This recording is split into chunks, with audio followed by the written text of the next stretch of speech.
Welcome to this class on the topic of break-even analysis. In this class we're going to look at the importance of break-even analysis and the way in which it's constructed, the way it may be looked at. Once a business has established its costs and estimated its selling price, it's in a position to be able to calculate the exact number of units to produce.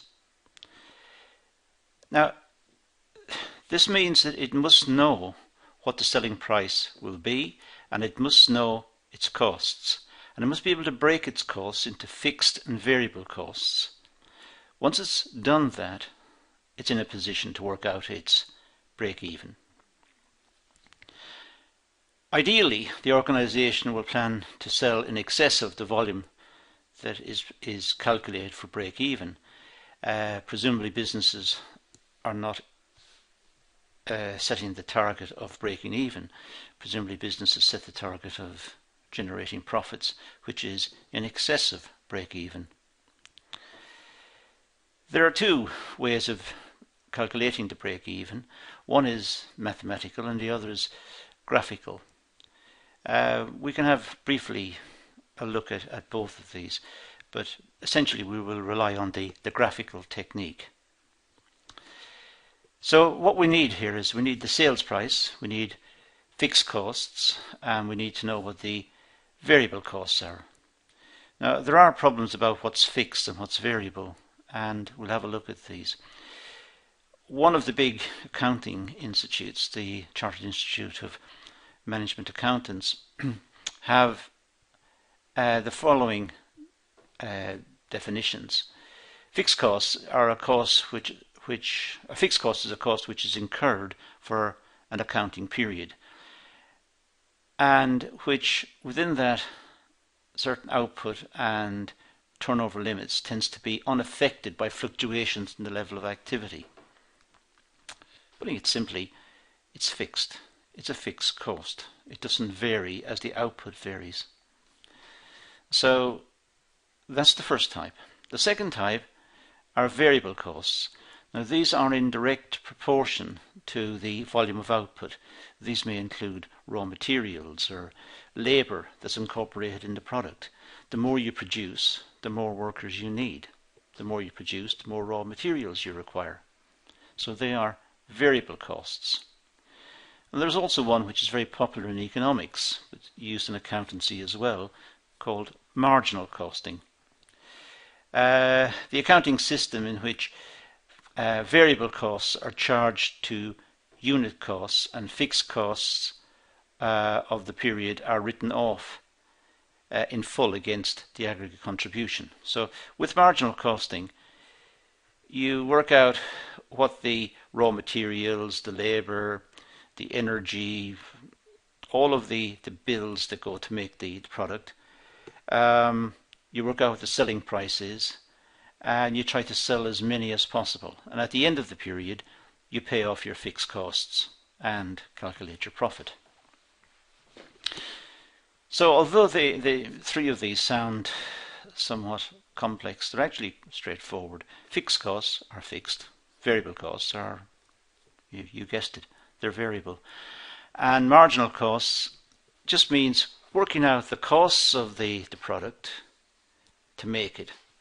Looking at the selling price and ensuring that the selling price is more than the cost, of course. Selling as many as possible, and at the end of the period paying off the fixed costs, and the residual is profit. In theory it's a very simple to use technique.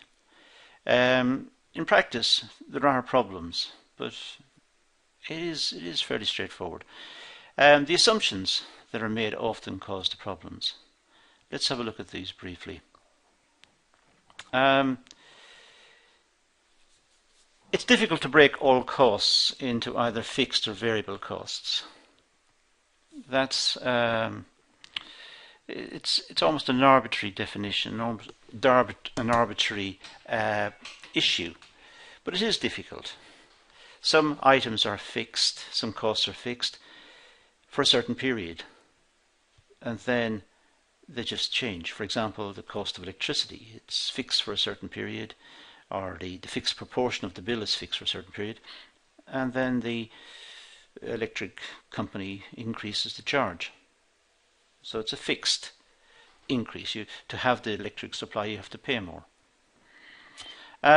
Fixed costs don't remain constant throughout a period either. Fixed costs can vary. For example, you might need a new machine.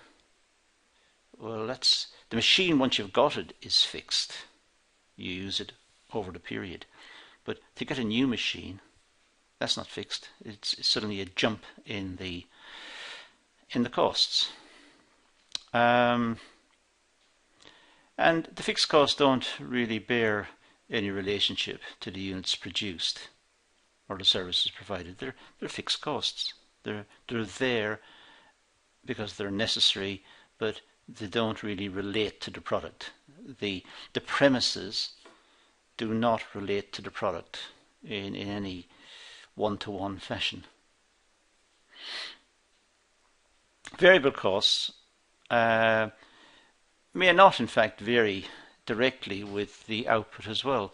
Variable costs, some workers, for example, may be required whether you produce a little or a large amount. These may be technical people who do the design for the product, for example. So that's not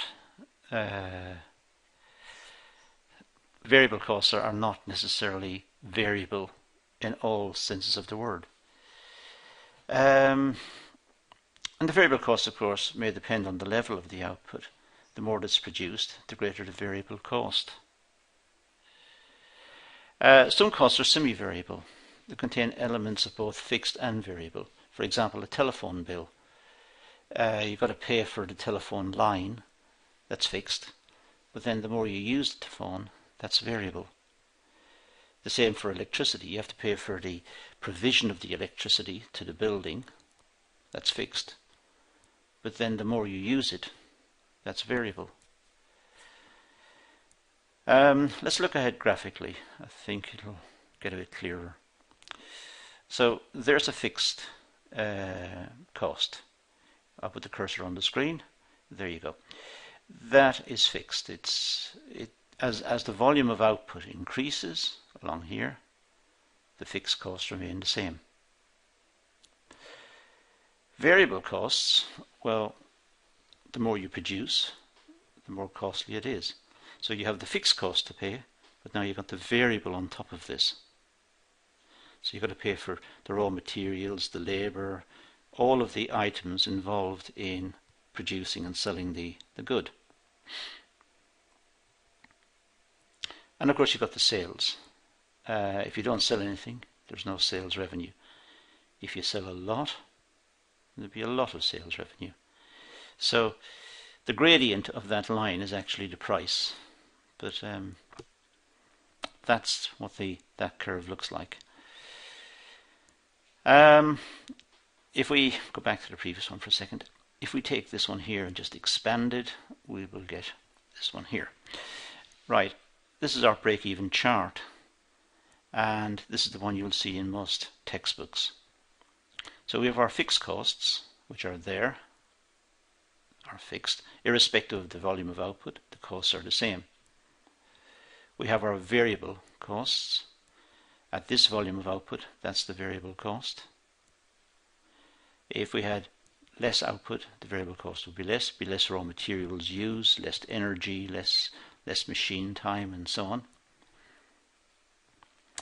And of course the difference between the fixed and variable cost and the sales revenue is the profit. So that is the profit. And at this point over here, there is no profit. There's no loss or no profit. It's the break-even point. So this level of output is absolutely essential. The business must produce this much. If it doesn't, it will incur losses. If it produces more, the more it produces, the more profit it will make.